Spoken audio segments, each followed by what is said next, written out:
الحمد لله الذي هدانا لهذا وما كنا لنهتدي لولا أن هدانا الله ونشهد أن لا إله إلا الله وحده لا شريك له ونشهد أن سيدنا ونبينا ومولانا محمدا عبده ورسوله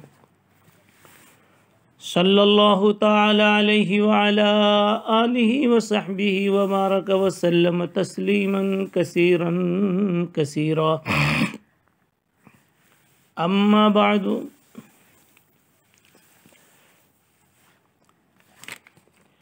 فقد ورد في الخبر عن الأغر بن يسار رضي الله تعالى عنه قال قال رسول الله صلى الله عليه وسلم يا أيها الناس توبوا إلى الله واستغفروه فإني أتوب في اليوم 100 مرة رواه مسلم وعن أبي هريرة رضي الله تعالى عنه أنه قال والذي نفسي أنه قال قال رسول الله صلى الله عليه وسلم والذي نفسي بيده لو لم تذنبوا لذهب الله تعالى بكم ولجاء بقوم يذنبون فيستغفرون الله تعالى فيغفر لهم.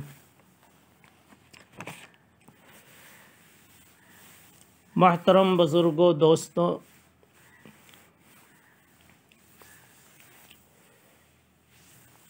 اس وقت آپ کے سامنے ذخیرہ احادیث سے 2 حدیثیں پیش کی گئی ہیں۔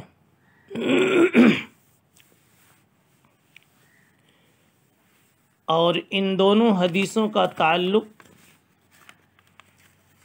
توبہ اور استغفار سے ہے۔ گزشتہ مجلس میں یہ بات عرض کی گئی تھی کہ رمضان المبارک کی آمد سے سب سے بڑا مقصد یہ ہے کہ انسان اپنے کو گناہوں سے بالکل پاک صاف کر لے، اس طرح پاک صاف کر لے کہ اب فرشتوں کی نگاہ میں بھی اس کے بدن پر گناہ کا کوئی ذرہ نظر نہ آ رہا ہو۔ قرآن کی زبان میں بھی اب وہ گنہگاروں کی لسٹ سے نکل کر لعلکم تتقون کے مطابق صاحب تقوی متقیوں کی صف میں وہ انسان شامل ہو جاوے۔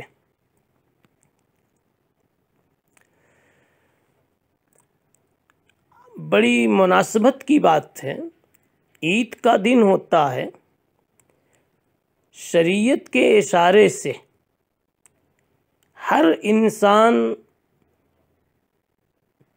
غسل کر کے صاف ستھرا کپڑا استعمال کر کے چمکتا دمکتا وہ عیدگاہ میں آتا ہے۔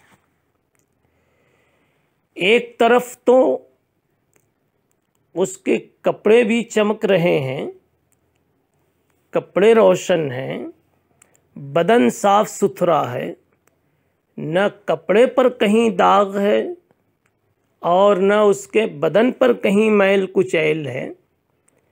دوسری طرف اسی عیدگاہ میں حق تعالی شانہ کی طرف سے یہ اعلان ہوتا ہے کہ اے روزے دارو ارجعوا مغفورا لکم، اب آپ اپنے اپنے گھروں کو بخشے بخشائے واپس ہو جاؤ۔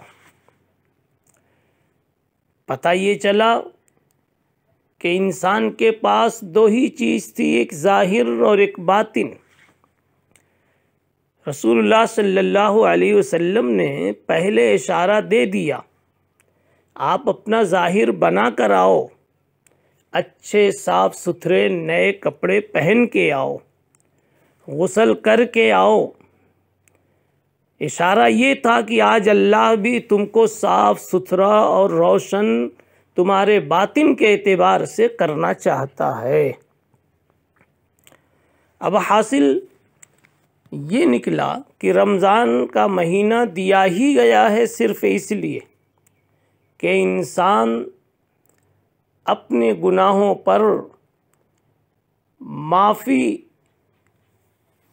توبہ، استغفار، ان جیسے اوصاف کی بنیاد پر اپنے گناہوں پر حق تعالی شانہ کی طرف سے معافی کا فیصلہ لے لے اور بے گناہ بندوں کی لسٹ میں وہ شامل ہو جاوے۔ اللہ تعالیٰ بڑے غفور ہیں، بڑے رحیم ہیں۔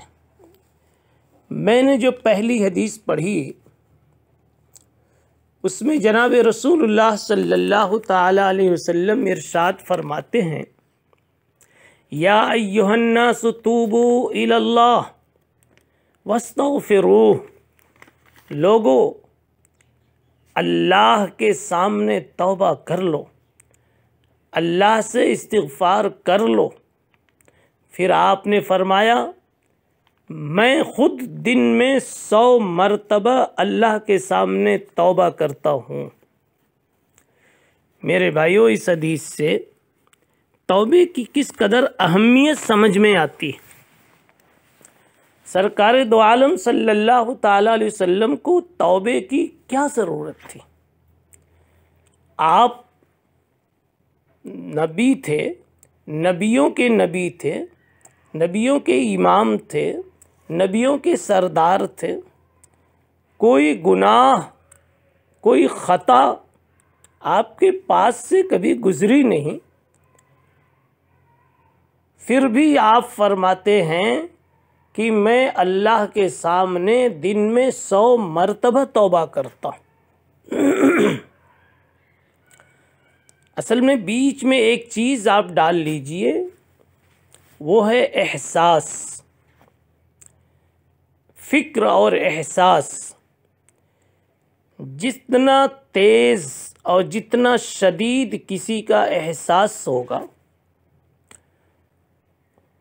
اس کے اعمال میں اسی اعتبار سے شدت پائی جائے گی۔ ایک آدمی اپنے کپڑے پہ میل کچیل دیکھتا ہے مگر دیہات کا رہنے والا ہے،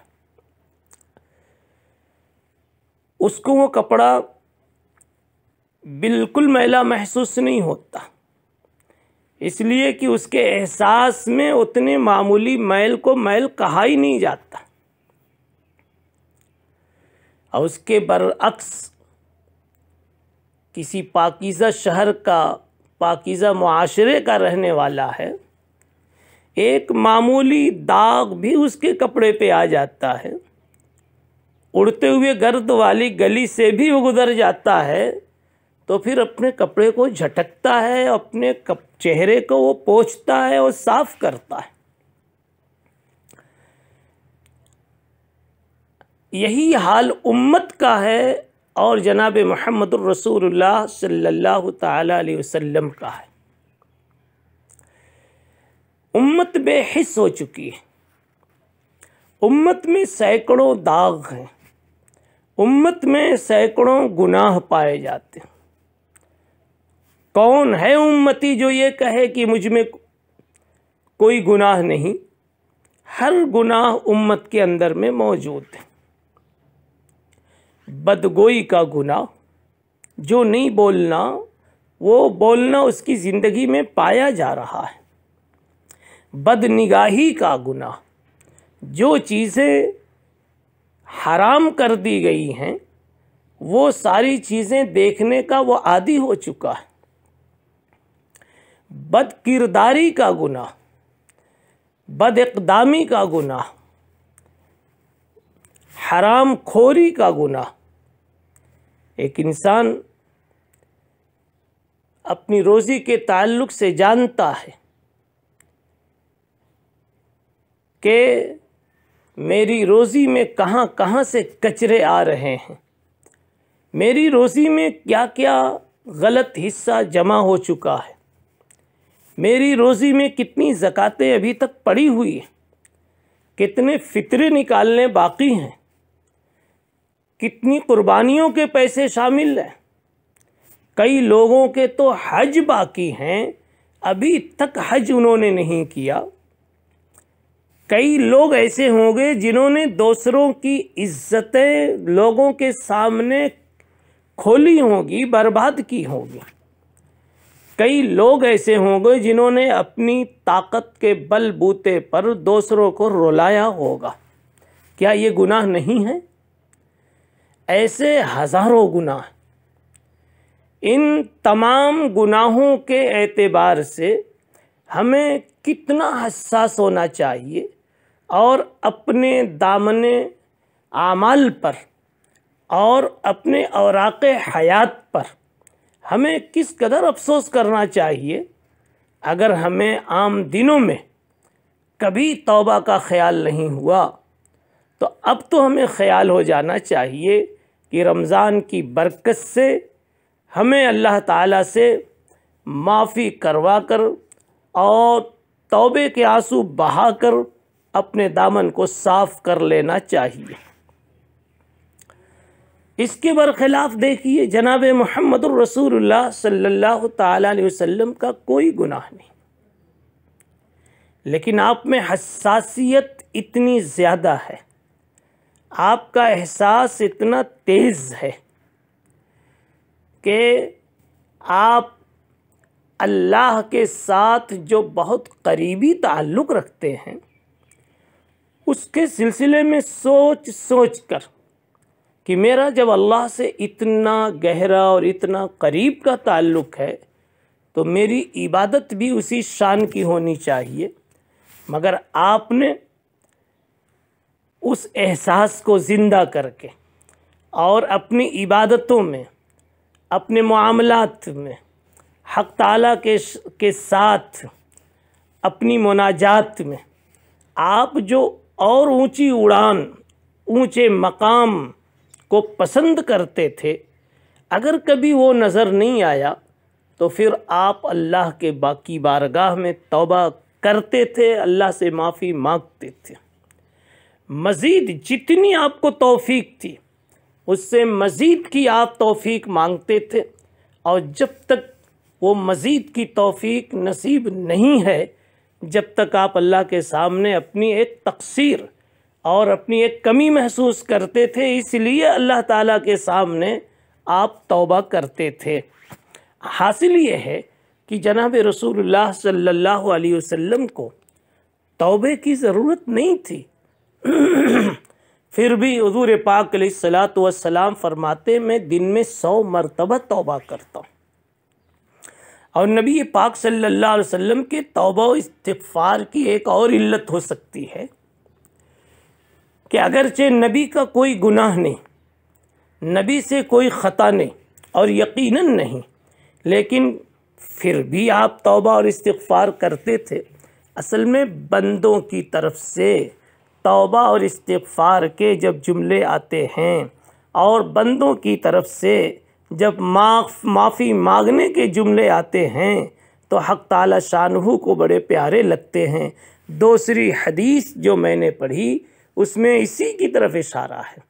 فرمایا حضرت ابو ہریرہ رضی اللہ تعالی عنہ نے کہ سرکار دو عالم جناب محمد الرسول اللہ صلی اللہ تعالی علیہ وسلم نے ارشاد فرمایا، والذی نفسی بیدہ، قسم اس ہستی کی جس کے قبضے میں میری جان ہے۔ بڑی تاکید کے ساتھ اور اتنی اہم قسم کے ساتھ آپ یہ مضمون ارشاد فرما رہے ہیں، لو لم تذنبوا لذهب اللہ تعالی بکم ولجاء بقوم یذنبون فیستغفرون اللہ تعالی فیغفر لهم۔ فرمایا آپ نے قسم کھا کر کہ لوگوں اگر تم نے گناہ نہیں کیا، تم اگر گناہ نہ کرتے تو اللہ تعالیٰ تم کو اس دنیا سے ختم کر کے ایک ایسی مخلوق، ایک ایسی قوم کو اس دنیا میں وجود بخشتے جو گناہ کرتے اور پھر اللہ سے مغفرت مانگتے اور اللہ پھر ان کی معافی کا فیصلہ کرتا۔ معلوم ہوا اس سے کہ اللہ تعالیٰ کو یہ بات بڑی پسند ہے کہ بندہ اللہ کے سامنے معافی کے جملے بولے، استغفار کے جملے بولے۔ اب ہم سے متعلق جو استغفار ہے، مشائخ نے فرمایا کہ ہمیں 3 طرح کا استغفار کرنا چاہیے اور 3 طرح کی توبہ کرنی چاہیے۔ پہلی توبہ تو سیئات اور معاصی سے، جو انسان جس گناہ میں لگا ہوا ہے، شرابی شراب سے توبہ کرے، جواڑی سٹے اور جوئے سے توبہ کرے، اسی طریقے سے حرام کھانے والا حرام خوری سے توبہ کرے، ظالم ظلم سے توبہ کرے۔ تو پہلی توبہ یہ ہے کہ انسان سیئات سے، خطاؤں سے، معاصی سے توبہ کرے۔ گھروں میں بھائی بھائی میں نہیں بنتی، ساس اور بہو میں نہیں بنتی، پڑوسی پڑوسی میں نہیں بنتی، تو جس نے جس کو ستایا ہو اور جس لائن کی زیادتی کی ہو، اس لائن سے اس کو توبہ کرنی چاہیے۔ اور دوسری توبہ یہ ہے کہ انسان عبادات کے نہ کرنے کے سلسلے میں جو کوتاہی کر رہا ہے، ترک عبادات کے سلسلے میں، مثلا انسان نمازوں کا عادی نہیں ہے، زکوٰۃ اس نے اب تک پوری نہیں دی ہے، دنیا کے سارے پیپر پڑھتا ہے، آج تک اس کو اللہ کی کتاب پڑھنے کی توفیق نصیب نہیں ہوئی۔ روزہ کے اندر ماہ رمضان میں کئی اللہ کے بندے ایسے نظر آتے ہیں جو بڑی بے غیرتی کے ساتھ، بے شرمی کے ساتھ روزہ نہ رکھتے ہوئے ریسٹورنٹ پر، ہوٹلوں پر کھاتے ہوئے نظر آتے ہیں۔ بعض گھرانے بھی ایسے مل جائیں گے کہ پورا گھر ہی ان کا روزے سے خالی ہوتا ہے۔ تو یہ عبادات کے چھوڑنے کے سلسلے میں توبہ ہونی چاہیے۔ تیسری توبہ، ہماری توبہ پر توبہ ہونی چاہیے، ہمارے استغفار پر استغفار ہونا چاہیے۔ توبہ تو اس لیے ہونی چاہیے تھی نا کہ اب آئندہ کبھی اس گناہ کی طرف پلٹ کر نہیں آئیں گے۔ توبہ اس لیے بندہ کرتا ہے کہ اب یہ گناہ چھوڑ دیں گے، لیکن ایک طرف وہ زبان سے کہتا ہے اللہ میری توبہ، کہتا ہے استغفر اللہ ربی من کل ذنب واتوب الیہ، لیکن ایک لمحے کے لیے بھی اسے اپنے غلط دھندے کو چھوڑنے کا خیال پیدا نہیں ہوا، ایک لمحے کے لیے بھی اپنے بھائی سے بگڑی ہوئے ہاتھ ملانے کا، دل ملانے کا خیال پیدا نہیں ہوا۔ جن کو ستایا ہے، جن پر ظلم ڈھایا ہے، ایک لمحے کے لیے بھی ان کے ساتھ تعلقات اچھے کرنے کا خیال پیدا نہیں ہوا۔ تو ایک طرف وہ کہہ بھی رہا ہے اللہ میری توبہ، اور دوسری طرف قدم بھی آگے نہیں بڑھایا۔ جبکہ کل ایک بات عرض کی گئی تھی کہ توبہ میں پہلی شرط یہ ہے کہ اس کو اس گناہ پر افسوس ہو، دوسری شرط یہ ہے کہ گناہ فوراً چھوڑ دے، اور تیسری شرط یہ ہے کہ آئندہ نہ کرنے کا پکا عزم اور پکا ارادہ ہو۔ لیکن ہم تینوں اعتبار سے توبہ کرتے وقت، استغفار کرتے وقت اپنے آپ کو ہم خالی پاتے ہیں، اس لیے ہماری توبہ توبہ نہیں ہوتی، ہمارا استغفار نہیں ہوتا، بلکہ ایک طرح سے یہ استہزاء اور مذاق کی شکل ہو جاتی ہے کہ شرابی شراب میں لگا ہوا ہے، زانی اپنی مزنیہ سے معاشقے میں لگا ہوا ہے، حرام کاروبار والا دکان چھوڑنے اور کاروبار چھوڑنے کے ایک لمحے کے لیے کبھی نہیں سوچا۔ بے نمازی نے کبھی بھی نماز کی پابندی کا اب تک خیال ہی نہیں پیدا کیا، پھر بھی کہتا ہے میرے اللہ مجھے معاف کر دے اور میری توبہ قبول کر لے۔ ایسی توبہ ہوتی ہی نہیں جب تک کہ اس میں وہ 3 باتیں نہ ہوں جو تینوں باتیں ابھی سنائی گئیں۔